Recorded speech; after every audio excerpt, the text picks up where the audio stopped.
What is up everyone, Ethan here from the Pixel Era Productions, bringing you a brand new Skyrim Special Edition modded build. Ever since I've started uploading these videos, my channel has really taken off and I'm super psyched that you guys are enjoying these videos. But before we get into the main video, I'd like to announce the brand new Pixel Era Productions Twitter account. But apart from that guys, let's begin the new build, the Abysswalker.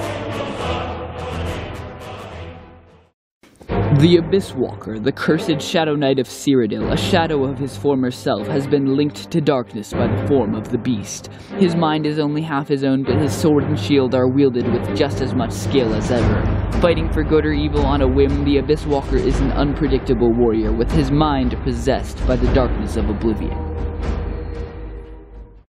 The Abysswalker is a Breton. His Breton blood will give him his innate boost to conjuration that will aid him in his adventures. As a Breton, he will also begin with the Conjure Familiar spell, which will be very helpful in the beginning of your playthrough. Using the Aurora Standing Stones mod, the Abysswalker will use the Warrior Stone throughout your playthrough.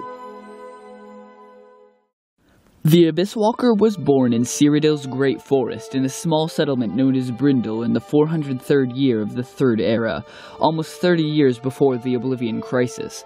Naturally, due to the surrounding forest, the Abysswalker quickly became an adept hunter as he grew up. His father taught him everything he knew with both bow and blade, and the Abysswalker became a warrior of admirable skill, a skill that he often employed when defending the small town from bandits and wolf packs. The Abysswalker was a kind and loyal young man, but his aspirations went well beyond protecting a small and seemingly insignificant village. He wished to take his talents out into the world, defending the noble people of Cyrodiil. However, the Abysswalker also felt duty-bound to protect the villagers and his family. Thus, he remained in Brindle until the Oblivion Crisis struck. A terrible gate opened like a maw of death, letting in terrible creatures from the depths of oblivion. There was mass confusion and terror. People were screaming, houses were set ablaze. The Abysswalker was close enough to the only warrior in the village. He rallied a few men from the village to put up a valiant defense against the invading forces of oblivion. Defenders were cut down around him, but the Abysswalker's blade rose and fell in deadly arcs, slaughtering scamps and other hellish creatures. The battle reached the point where all the defenders were killed, excepting the Abysswalker. Screaming villagers still ran for their lives, shielding their children from the demon fire. The Abysswalker killed dozens upon dozens of the creatures, but the tide of demons seemed insatiable. The Abysswalker seemed not to tire, and, left with no choice, he himself bravely charged into the Oblivion Gate. Miraculously, the young warrior returned. He had closed the Oblivion Gate, the town was ransacked, and when he stumbled through the terrible spiked gate, the surviving villagers stood and stared at his near-collapsed form. Then they began to cheer. They celebrated his bravery and selflessness. He had marched straight into an insatiable abyss and returned. They called him the Abysswalker. And so it was that the surviving villagers, the Abysswalker's parents sadly not among them, dispersed along their various courses in life. The Abysswalker, left with no home or family to defend, decided to achieve his dream to become a defender of Cyrodiil. He was employed by a small group of fighters who attempted to destroy the various Oblivion gates that popped up around the province. The young warrior fought in the Battle of Kvatch and closed many more terrible Oblivion gates. His title as the Abysswalker began to spread throughout Cyrodiil as he saved countless villages with his might. He was soon officially employed by the Imperial City to help dissuade the forces of Oblivion from persisting in the crisis. One day, whilst he patrolled the lands of Cyrodiil, he passed the shrine of Hircine, and Hircine spoke to him. The Daedric prince had seen the Abysswalker's noble deeds, and offered him a great power in order to allow him to save even more lives. The Abysswalker eagerly accepted this new power, not for his own gain, but for the gain of the people affected by the Oblivion Crisis. However, the deceitful Daedric prince had tricked him, and he instead was cursed. Every full moon, he would now transform into a terrible, mindless beast, in the form of a wolf, thirsting for blood of criminals and innocents alike. The Abysswalker couldn't contain the beast inside him. He ravaged a small town with the power and hunger of a wolf, slaughtering all its residents. Overcome with grief and lament, he vowed he would not allow the affliction to rule his life. With renewed vigor, he aimed to save as many more towns as he possibly could. He only hoped it could make up for the terrible atrocities he was forced to commit each night. The next day, he walked through an Oblivion Gate to save a village for what would be his final time. The Abysswalker never came back. He closed the gate, but couldn't escape himself, nobly sacrificing himself to save the others. Nobody really knows what happened to him inside, but his mind was corrupted and possessed by whatever laid beyond. Even his strong mind couldn't withstand the plagues of the Abyss forever. And so the Abysswalker remained in oblivion, his mind constantly berated by the forces of darkness for what felt like centuries. Then he returns to Tamriel for unknown reasons, awakening in an abandoned prison in Skyrim.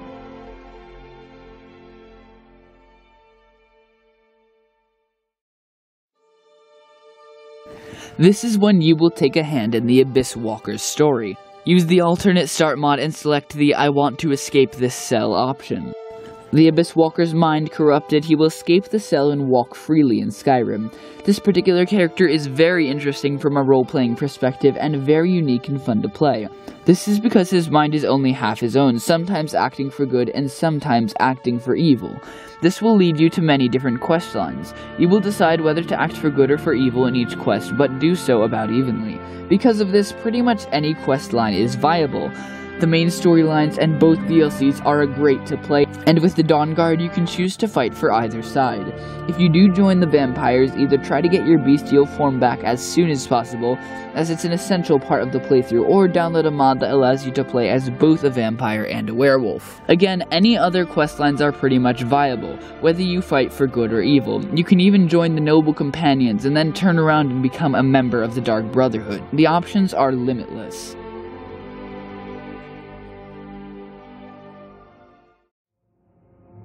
Now let's move on to role-playing and playstyle. The Curse of the Wolf still haunts the Abysswalker, and it will be a big part of your playthrough. Here you have a couple of options. You can acquire Hircine's Cursed Ring, which will make you randomly transform into a werewolf and go on killing sprees. This enhances the experience and fits the role-playing very well.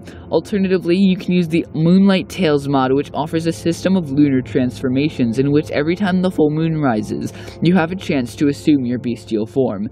This creates a fun and often heart-stopping experience, and will also allow you to start off the game as a werewolf. The download size is very costly though, so make the decision wisely. Keep your interactions with other NPCs sporadic as well, sometimes acting kindly and other times acting harshly. Keep in mind that this is your roleplay. I'm not here to tell you what to do. You can do anything you want in the way of character development. Perhaps in the end, the Abysswalker will triumph in his constant struggle against the Abyss and once again become his own person. Or perhaps he will be haunted by the darkness forevermore. Once again, the choice is yours. As for combat, it's pretty straightforward. You may lead with your bow, or you could conjure a few wolf familiars in the beginning of combat in keeping with your wolf-like playstyle. Apart from that, just smash and bash with your sword and shield and you'll go far.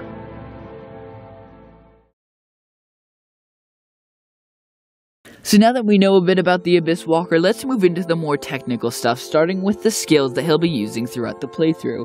The primary skills for this build will be block, one-handed, heavy armor, conjuration, and archery. This character is, of course, a warrior, and that means that you'll need to be competent in at least one weapon skill. Therefore, I've gone for one-handed, and you will be using a sword, so we're going to go all the way up that sword branch. So, the perks you're going to need are one-handed mastery, disciplined fighter, thundering blow, aftershock, clash of champions, crosscut, falling sword, windswept, into the dust, judgment, and wandering warrior. And along with your sword, you will be wielding a massive shield, and that's going to play a big role in your combat style. So we're going to be investing a lot of perks in the block tree, taking block mastery, quick reflexes, deflect arrows, dominion, power bash, skull rattler, cast aside, and unstoppable force. Having grown up in a forested village and being quite a proficient hunter, the Abysswalker will have acquired some competent skills with a bow and arrow. You'll want to take archery mastery, steady hand, crippling shot, and pinning shot.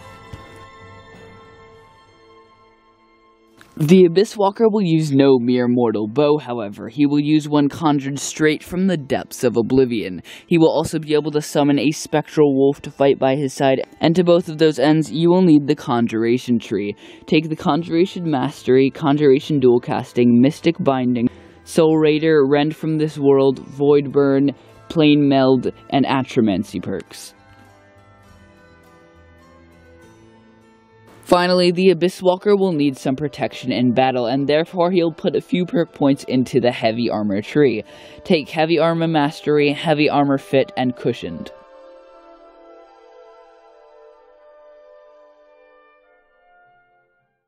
The only spell you'll need for this build is the Conjure Familiar spell, which will summon a spectral wolf to fight at your side. As for shouts, pretty much anything is viable. I used the slow time and become ethereal shouts a lot to make it seem more as though the Abysswalker can pass in and out of Mundus, perhaps using his evil abyssal powers to his advantage. Again, anything is viable, but here's my personal list.